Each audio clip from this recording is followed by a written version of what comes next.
Willows. Okay, this morning, before we get started with our English lesson, I'm just going to give you a little bit of a reminder about our date, LO, and gap. Now, obviously, loads of you have been doing this really well, underlining your date and LO. In your maths book, you only need the short date, and in our English book, the long date, obviously underlined. Also, just a reminder, because in an evening when I'm looking at your work from the day that you have done, sometimes I wonder how much support you've had or whether you've done it completely independently and you found it really easy.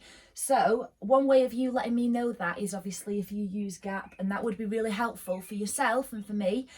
Remember, green means that you really struggled and that you really needed quite a lot of help, or you could do with maybe another lesson on that, or me emailing you and helping you out. Amber is where you think, yeah, you've done all right, but maybe a little bit more practice would be beneficial. And then pink is where you think, yeah, you've smashed it. Okay.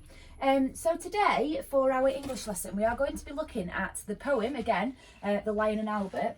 But today we are going to be doing a bit of an accident form. It's quite funny, this. Now, whenever we have an injury or an accident happen at school, the teacher or the member of staff that's there has to complete an accident form.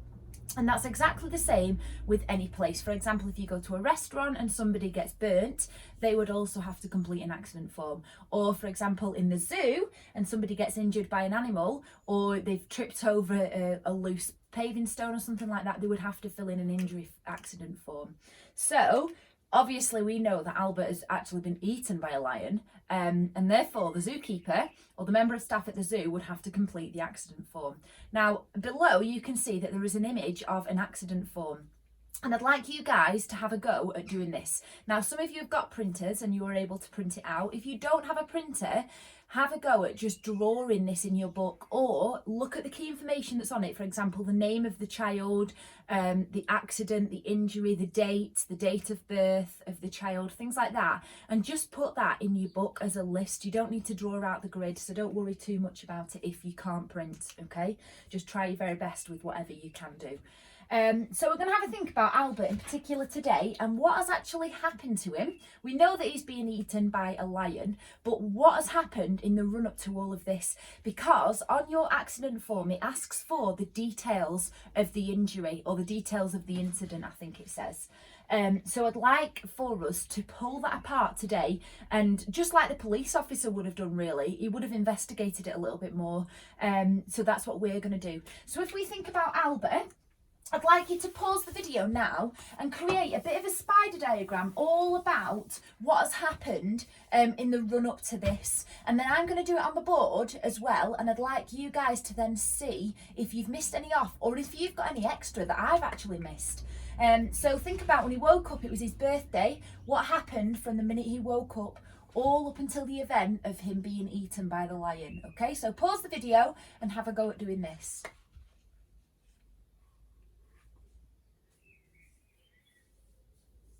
Okay, super. So hopefully you've got some really good ideas. Some of you might have got 3 or 4, and some of you might have got 8 or 9 different things. Don't forget, all of this information that we put here goes in the details of the incident section, but it does need to be in full sentences and it needs to be very formal. Okay, so I'm going to do this very formal as well. Although it's a spider diagram to start with, I might as well do it formal language, because then it's going to be straight into my accident form. So the first thing on our poem, when I've read it, is that's noted for fresh air and fun, and Mr. and Mrs. Ramsbottom went there with young Albert, their son. So they went to Blackpool, and he said he was dressed really smart, and he had a stick with an horse's head handle. Now, we know at the minute that that's really important. But if you were just reading the poem from the start, it wouldn't mean anything to you. So we're going to include that detail though. So we have got Albert and his parents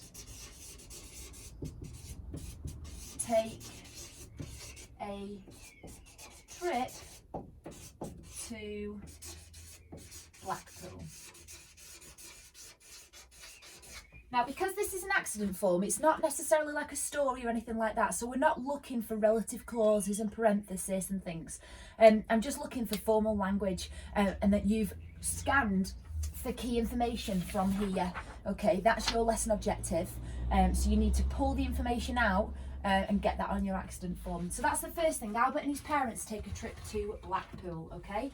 These are like bullet points, don't forget. However you bullet point them, however you punctuate them is okay, as long as you do it for all of them. So if you've got a capital letter and a full stop, do it for all of them. If you've not got a capital letter and you've not got a full stop, then don't include it for all of them. It's just like bullet points in a spider diagram, okay?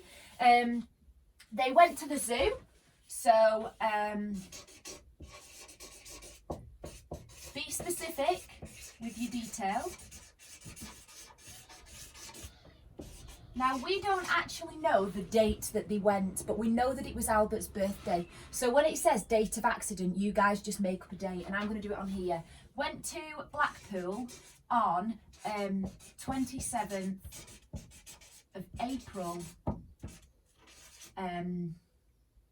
What have I done there? 1988. Okay, that's the year. Then we have got that they went to Blackpool Zoo and paid for their entry. That's important because they didn't get free tickets, they didn't win a prize for it. They paid for their entry, okay? For their entry. Have a think, why have I spelt there like that? Yeah, good. Hopefully you've understood that it's possessive. It's their entry. It belongs to them, okay? So that's why we have THEIR. Okay. It says they paid and they went into the zoo where they'd got lions and tigers and camels and old ale and sandwiches too. So that tells you that they've got like a bit of a cafe and they've got loads of different animals. So I'm going to put cafe and variety of animal enclosures.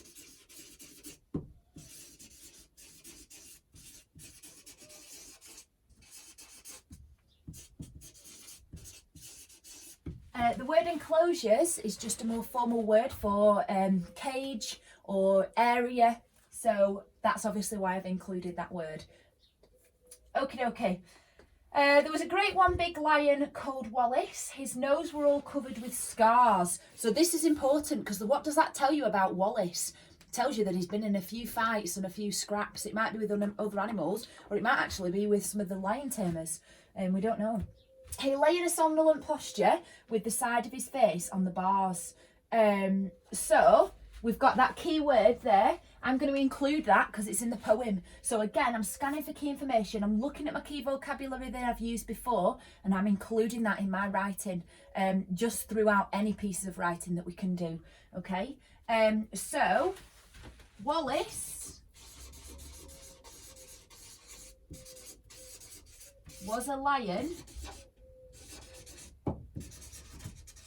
who was covered in scars.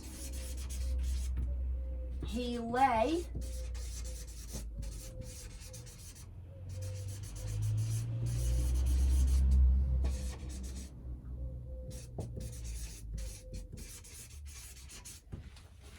okay, so because he looked a bit sleepy and tired, which is what somnolent means, then what do we think Wallace then decided to do? Because he admits it in this poem. It says he was lying so peaceful, and Albert, the brave little fella, didn't think that was right. Didn't think that he should be sat like that. So he took his stick. So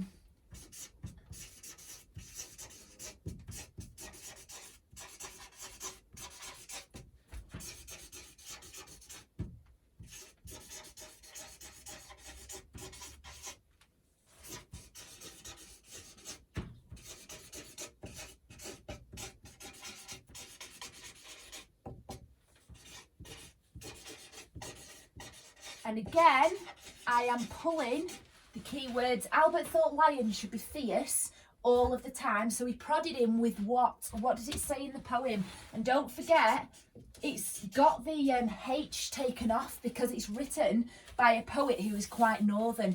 So we've got the contractive apostrophe, so use that in here, okay? So he prodded him with his, and then it says horses, Ed, handle. Oh, just fit it on. Okay, full stop, because I've got full stops on all of them. And same with capital letters like we discussed. Okay, so then that's all the build up to the actual incident. And what is the actual incident? As we know, it says he pushed it into Wallace's ear, which maybe actually is a detail that I need to include, so you guys could do that. You could see that the lion didn't like it for giving a roll. He pulled Albert inside the cage with him and swallowed the little lad whole. So we need to include a little bit about him being eaten. So I might say that Wallace rolled over and pulled Albert into the cage.